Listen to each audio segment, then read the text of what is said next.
ব্যস্ততা যেখানে শুটিং আর নানা অনুষ্ঠান নিয়ে, তাই তো তারকাদের অধিকাংশ সময় কাটে বাইরে বাইরে। ব্যস্ততার এই শিকলে মন চাইলেও শপিং মলে কিংবা শপে গিয়ে সুযোগ হয় না কেনাকাটার। চাইলে আবার কেউ কেউ পারেন না রান্না করতে। মেহজাবিন, তাসনিয়া ফারিন কিংবা নাইমের মতো তারকাদের জীবন অনেকটা সহজ হয়েছে অনলাইন কেনাকাটায়। অনলাইন শপিং মানে এখন মেহজাবিন আপু কিন্তু অনলাইন শপিং অ্যাডিক্ট, এটা কি জানে কিনা কেউ জানি না।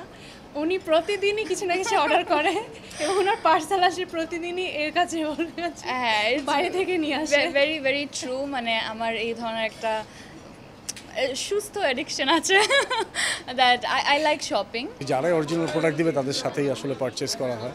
অ্যান্ড অফকোর্স যেহেতু সময় অনেক বেঁচে যায় অনলাইন পারচেসে, সো এটা অনেক হেল্প করে। আর আমার খুবই ইচ্ছা থাকে যে আমাদের যারা বুটিক বিজনেস করছে কিংবা যারা নিজের নিজের ছোটো ছোটো এন্টারপ্রেনার আছে, আমি তাদের থেকে অনেক জিনিসপত্র কিনি। দেশের নতুন অনলাইন শপ পাইকারি.কমের উদ্বোধনী অনুষ্ঠানে ছিলেন শোবিজের এই তারকারা, যেখানে শুধুমাত্র মেম্বারশিপ নেয়ার মাধ্যমে পাইকারি দামের পণ্য কেনার সুযোগকে সাধুবাদ জানান তারা। কঠিন এই জীবনযাপনের মুহূর্তে অনলাইন প্ল্যাটফর্মগুলোর মাধ্যমে পথ চলতে সহজ হচ্ছে বলে মন্তব্য করেন তারকারা। গাজী আনিস, চ্যানেল 24, ঢাকা।